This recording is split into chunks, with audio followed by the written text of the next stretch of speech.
ಇವತ್ತು ಅವ್ರಿಗೆ ಗೊತ್ತಾಗ್ಯದ.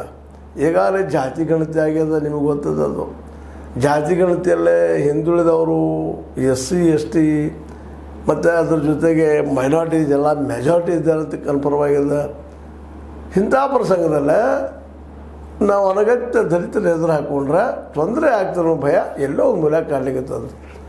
ಯಾಕಂದ್ರೆ DKಶಿ ಅವರು ವಿರೋಧಿ ಬರ ಗಟ್ಟಿ ಆಗ್ತಾ ನೋಡೋದು ದಿನದಿಂದ ದಿನಕ್ಕೆ. ಹಂಗಂತೇಳಿ ಇವ್ರು ಕಡಿಮೆ ಆಗಿಲ್ಲ. ಇವರು ಹೇಳ್ಕೊಳ್ತಾ ಇದ್ದಾರೆ, ನಮ್ಮಿಂದ 60 ಜನ ಇದ್ದಾರೆ, 61 ಜನ ಇದ್ದಾರೆ, ನಾವು ಇದಕ್ಕೆ ಹೋಗ್ತೀವಿ, BJP ಹೋಗ್ತೀವಿ ಅನ್ನೋ ಏನೋ ವಾದವನ್ನು ಕ್ರಿಯೇಟ್ ಮಾಡ್ತಾ ಇರ್ತಾರೆ. ಆದರೆ ಇಬ್ಬರ ಮಧ್ಯದಲ್ಲಿ ಏನೋ ನಡೆದಿದೆ. ಈಗಂತೂ ನಿಧಾನಕ್ಕೆ ಈಗ ಆಗಬೇಕಪ್ಪ ಮುಖ್ಯಮಂತ್ರಿ ಅನ್ನುವಂಥ ಹಠದಿಂದ ಸ್ವಲ್ಪ ನಮ್ಮ DK ಶಿವಕುಮಾರ್ ಅವರು ಹಿಂದೆ ಸೇರ್ತಾ ಇದ್ದಾರೆ ಅಂತ ಅನ್ನಿಸ್ಲಿಕ್ಕತ್ತದ. ಯಾಕಂದ್ರೆ ಈ ಮುಂದೆ 2.5 ವರ್ಷ ಬಿಟ್ಟು ಕೊಟ್ಬಿಟ್ರಪ್ಪ ಅಂದ್ರೆ ಸಿದ್ದರಾಮಯ್ಯನವರಂತೆ ಕಿರಿಕಿರಿ ಹೋಗಿಬಿಡ್ತದೆ. ನಂತರದಲ್ಲಿ ಅವ್ರು ರಿಟೈರ್ಮೆಂಟ್ ಆಗೋದು ನಿಶ್ಚಿತ ಅಂತ ಅನ್ನಿಸ್ಲಿಕ್ಕತ್ತದ ರೀ. ಒಂದಿನ ರಾಜಕೀಯದಲ್ಲಿ ಇದ್ದರೂ ಮುಖ್ಯಮಂತ್ರಿ ಸ್ಥಾನಕ್ಕೆ ಸ್ಪರ್ಧಿ ಅಲ್ಲ ಅನ್ನೋದು ಸ್ಪಷ್ಟ ಆಗ್ಲಿಕ್ಕತ್ತದ ರೀ.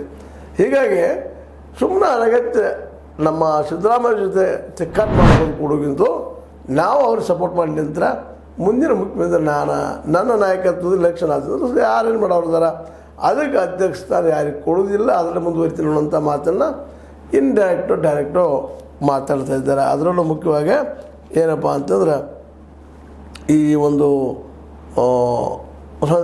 ಸಂದರ್ಭದಲ್ಲೇ ಒಂದು ಮಾತು ಹೇಳಿದ್ರಿಂದಾಗೆ ಇವತ್ತು ಮತ್ತಷ್ಟು ಚರ್ಚೆಗೆ ಈಡಾಗಲಿಕ್ಕತ್ತದ ರೀ.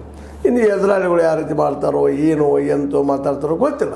ಆದರೆ DKಶಿ ಜೊತೆಗೆ ಇನ್ನೊಂದಿಲ್ಲ ಗಮನಿಸ್ಬೇಕಾಯ್ತೇನಪ್ಪ, GT ದೇವೇಗೌಡರು ಯಾವ ಆಧಾರ ಮೇಲೆ ಮಾತಾಡಿದರು. ಮೊದಲಿಂದಲೂ ಅವ್ರಿಗೆ ನಮ್ಮ ಸಿದ್ದರಾಮಯ್ಯರ ಮೇಲೆ ಅಷ್ಟು ಕಷ್ಟ. ಆದರೆ ಇತ್ತೀಚಿನ ದಿನದಲ್ಲಿ ಒಂದು ಸ್ವಲ್ಪ HDK ಅವರಿಂದಾಗಿ ಅಥವಾ HD ದೇವೇಗೌಡರ ಒಂದು ಕೆಲವೊಂದಿಷ್ಟು ವರ್ತನೆಯಿಂದಾಗಿ ಈ ಒಂದು JDS ಇಂದ ದೂರ ಸರಿತಾ ಬಂದಿದ್ದಾರೆ. ಅದರಲ್ಲೂ ಮುಡಾದಲ್ಲಿ ಅವ್ರದ್ದು ಒಂದಿಷ್ಟು ಕೇಸ್ ಅದ, ಅವ್ರ ಮೇಲೂ ಆರೋಪಗಳಿದ್ದಾವೆ. ಹೀಗಾಗಿ ಹೇಗಾದ್ರೂ ಮಾಡಿ ಆಡಳಿತಾರೂಢ ಪಕ್ಷವನ್ನು ಕೈಯಲ್ಲಿ ಹಿಡ್ಕೊಂಡು ಗಾಯತ್ರಿ ಮಾಡ್ಕೊಂಡು ಹೋಗ್ಬೇಕು ಉದ್ದೇಶದಿಂದಲೋ ಮತ್ತಾವುದೋ ಉದ್ದೇಶದಿಂದಲೋ ಸಿದ್ದರಾಮಯ್ಯ ಜೊತೆಗೆ ಒಂದಿಷ್ಟು ಒಳ್ಳೆಯ ಸಂಬಂಧ ಇಟ್ಕೊಂಡು ಹೋಗೋ ಪ್ರಯತ್ನ ಮಾಡ್ತಾ ಇದ್ದಾರೆ GT ದೇವೇಗೌಡರು. ಆದರೆ ಒಳಗೂ ಎಲ್ಲಿ ಅವ್ರಿಗೂ ಒಂದಿಷ್ಟು ಭಯ ಇರ್ತದೆ, ಇಲ್ಲ ಅಂತಲ್ಲ.